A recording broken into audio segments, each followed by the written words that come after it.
Throughout their history, the Pittsburgh Steelers have built their roster one way, through the draft. The 70s dynasty was created from within, including the greatest draft class the NFL's ever seen, 1974 taking Swan, Lambert, Starworth, Webster, Shell. That philosophy has carried on through recent years. Ben Roethlisberger, the 11th pick of the 2004 draft, to today with players like Juju Smith-Schuster and TJ Watt. But like any franchise, their track record is far from perfect. They've had their share of misses, prospects who never panned out. That's what this series is about, highlighting the biggest bust in Steelers history. It's not an effort to make fun of those players, but to revisit careers we've tried to forget and remember why they've never succeeded in the NFL. When Steelers fans think of biggest bust from the Kevin Colbert era, cornerback Artie Burns is one of the first names, maybe the first name, to come to mind.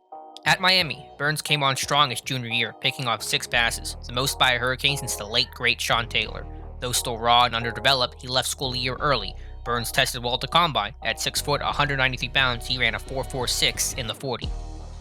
Pittsburgh held the 25th pick of the 2016 NFL Draft, surprising many by selecting him at that spot. He became the first Steelers corner to be taken in the top round since Chad Scott in 1997. Miami.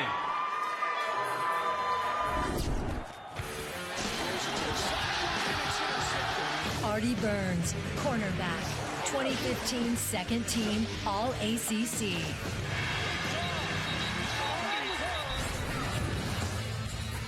Artie Burns, another long corner, 6 feet, 193, world-class speed. He ran 4.4. He had 6 interceptions this year.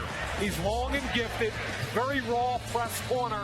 The question on him has been toughness. Will he tackle? He had a bad game against Clemson where he got thrown around a bunch, but he finds the football in the air.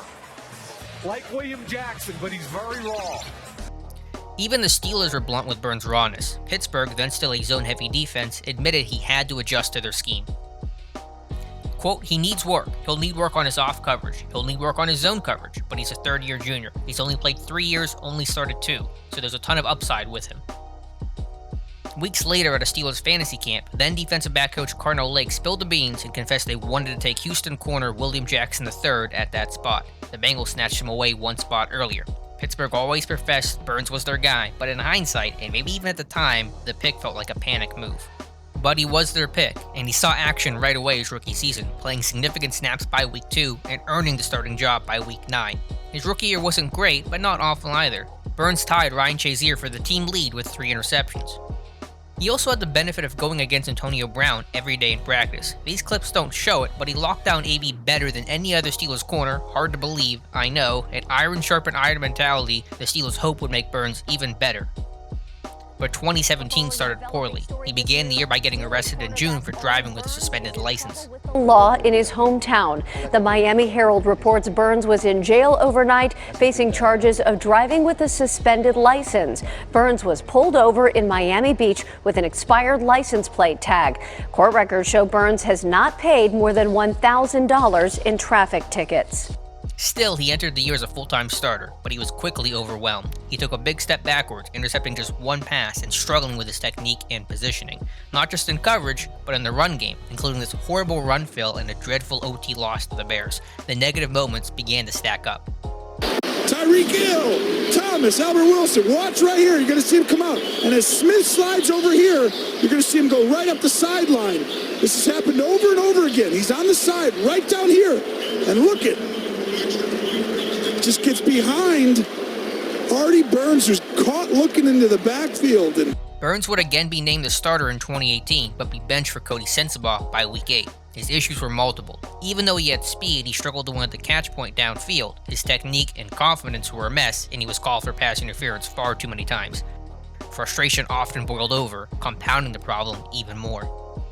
In the heat of the moment, it wasn't uncommon for Burns to throw his helmet off in frustration, showing he was rattled and leading to even more penalties.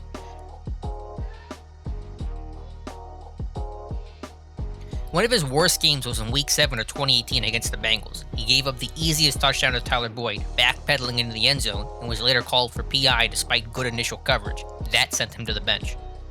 Pittsburgh was well on their way to revamping their cornerback group. They signed Joe Hayden right before the 2018 season and Steven Nelson for 2019. After drafting Justin Lane, Burns didn't have a role. Pittsburgh easily declined their 5th-year option on him heading into 2019. He spent the year playing almost exclusively on special teams, logging in just 66 snaps on defense, most coming in just one start against the Chargers. He spent most time as a gunner on the punt team, struggling there too with multiple missed tackles. Justin Lane replaced him by mid-season, Burns spending the final weeks of 2019 as an inactive. The Steelers made no attempt to sign him after the season, and Burns made it clear he was ready to move on. He accepted a one-year prove-it deal with Chicago, where he'll try to salvage his career.